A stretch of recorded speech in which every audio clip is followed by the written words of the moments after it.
আছো? আশা করি সবাই ভালো আছে এবং সুস্থ আছে। তো অভিক মিত্র ব্লগসে তোমাদের অনেক অনেক স্বাগত দিয়ে আরেকটি নতুন ব্লগ নিয়ে চলে এলাম। তো দেখতে পাচ্ছি আমি রেডি হয়ে গেছি, কারণ আমাকে এখন যেতে হবে ডিউটি। তো যাই হোক, সকাল থেকে এখনও বৃষ্টিটা পড়েনি আর আকাশটা খারাপ আছে। আর বাবান গেছে পড়তে, এখনও আসেনি, যেহেতু রোববার সেহেতু একটু দেরি করেই ছুটি দেয়।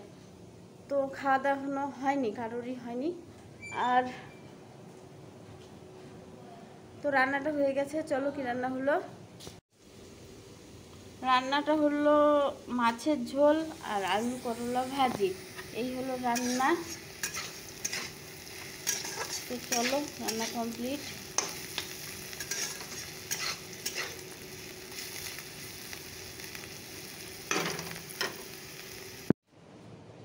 আর আমি মুখটা কিন্তু তোমাদের ভাঙাইনি, ওই যে ওনাকে ভেঙেছি।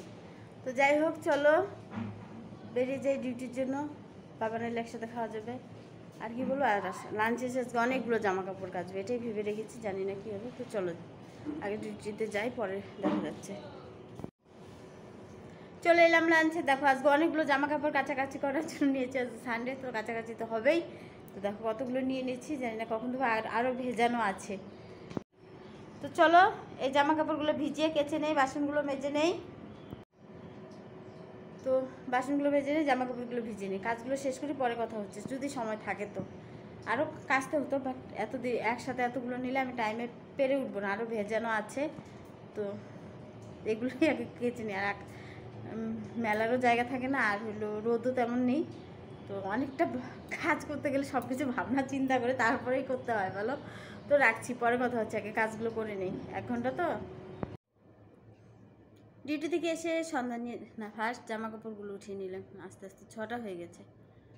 জামা কাপড়গুলো উঠিয়ে নিয়ে এসে সন্ধ্যা দিলাম, ঘর ঝাড়ু দিলাম, সন্ধ্যা দিলাম। দেখো কালকে কতটা তেল ছিটে গিয়েছিল, চোখটা অল্পের জন্য বেঁচে গেছে গো আমার, পুরো কালো হয়ে গেছে চোখের উপরটা। যেই না মাছের মাথাটা তেলে ছেড়েছি আর ফারাস করে সে চোখের মধ্যে লাগলো, কি জ্বল ছিল, মনে হয় লঙ্কা ডলে দিয়েছি। দেখো পুরো কালো হয়ে গেছে, এখানে লেগেছে, এখানে লেগেছে। তো আজকে আমি চোখ এরকম করতে পারছি না, প্রচণ্ড ব্যথা করছে। তো সন্ধ্যা দিয়ে নিলাম, বাসে এতগুলো বাসন ছিল, সবগুলো বাসনকে মেজে নিলাম। তো এতগুলো বাসন ছিল, বাসনগুলোকে মেজে নিলাম, চাটা বসিয়ে দিলাম। তোমাদের দাদাভাই বাজার গেছে, বাজার থেকে এলে চা খেয়ে নেবো, চাটা বসানো আছে। তো চাটা চলো বানিয়ে ফেলি, চলেই আসবে। চাটা খেয়ে নেই, তারপর আবার বাজার নিয়ে এলে সেগুলো কিনে আসবে, সেগুলো কাটা বাছা ধোয়া রান্না, তারপরে সবার শেষে তোমাদের সাথে গল্প করতে আসা। তো চলো পটাপট কাজগুলো করে নিই, চাটা বানিয়ে নিই। হ্যালো ফ্রেন্ডস, তো দেখো তোমাদের দাদাভাই বাজার থেকে চলে এসে আর আমার জন্য মোমো নিয়ে এসে। তো চলো মোমোটাকে খেয়ে নিই, তারপরে গরম গরম না খেলে টেস্টি পাবো না। তার সাথে একটু পরে একটু চা খেয়ে নিই, আগে মোমোটাকে খেয়ে নিই। চলো, দেখো খাওয়া দাওয়ার আগে বলে বাকি কাজ করতে হবে, ছোট মাছ নিয়ে আসছে, বলে বাকি কাজ করতে হবে। তো চলো মোমোটাকে খেয়ে নিই। হ্যালো গাইস, তো আমি চা নিয়ে রেডি হয়ে গেছি, দেখতে পাচ্ছ গরম চায়ের থেকে ধোয়া উঠছে। তো সবাই মিলে চলো চাটা খেয়ে নিই, তোমাদের দিতে পারছি না, এটাই দুঃখ লাগছে। তো সবাই চলে এসে একদম গরম গরম চা আড্ডা হবে। তো চলো বৌমা, আমি, বাবা না তোমাদের দাদাভাই 4 জনে মিলে চাটা খাই আর একটু গল্প করি, আরও তো কাজ আছে সেগুলো তো করবোই। চাটাকে খেয়ে নিই, পরে কথা হচ্ছে। কে কে বিস্কুট খাবে হাত তুলো। হ্যালো ফ্রেন্ড, দেখো মাছ কাটতে বসে বললাম, কি সুন্দর সুন্দর নদী এলি মাছ নিয়ে এসে। আজ মাছ আনার জন্যই বাজারে যাওয়া, কি সুন্দর, জানি না খেতে কেমন হবে। এগুলো এখন আমাকে কাটতে হবে সব। তো চলো মাছগুলো কেটে নিই। মাছগুলো ভাজা হয়ে গেছে, আর ছোটো মাছ দিয়ে চটচটি রান্নাও সে কমপ্লিট। তো আলু সিদ্ধ দিয়েছিলাম, আলু সিদ্ধটা মেখে নিয়েছি। তো চলো এবার ভাতটা বেড়ে নিয়ে খাওয়া দাওয়ার পর্বটা সেরে ফেলি পটাপট। হ্যালো গাইস, খাওয়া দাওয়া হয়ে গেল, রান্নাবাড়া খাওয়া দাওয়া সব শেষ আজকের মতো। তো এখন ঘুমোতে যাওয়ার পালা। এলবিটাও হয়ে গেল, দুটো ভিডিও করে নিলাম। আর কি বলো তো, আর শাকটাও বেছে রাখা হয়েছে, কালকের একটা কাজ এগিয়ে রাখা হলো। কিন্তু জলের সমস্যা হয়ে যাচ্ছে, জানি না সকালে শাকটা করতে পারবো কি না, কারণ শাকটা একটু বেশি জল না দিলে হয় না বলো।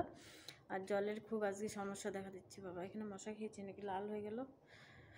তো জানি না, শাকটা বেছে রাখলাম, যে সময় পাই তো সকালে রান্না হবে আর কি, যদি জল থাকে আর কি। আর কালকে তো দোল পূর্ণিমা, সবাইকে দোল পূর্ণিমার অনেক অনেক শুভেচ্ছা, অনেক ভালোবাসা, সবাইকে হ্যাপি হোলি আগাম শুভেচ্ছা জানাচ্ছি। সবার দোলটা অনেক ভালো কাটুক, সবার মন রং নানান রকম রঙে ভরে উঠুক, এই কামনাই করব। সবাই ভালো থেকো, সুস্থ থেকো, সাবধানে থেকো। তো আজকে ব্লগটা এখানে শেষ করছি। বাবান ঘুমিয়ে পড়েছে, তোমাদের দাদা ভাইও ঘুমিয়ে পড়েছে। আর দেখো বাবানও ঘুমিয়ে ধরতে কথা। হ্যাঁ হ্যাঁ কি পড়ছিস না কি বলছিস? ঘুমিয়ে ধরতে বাবানও কথা বলছে দেখো।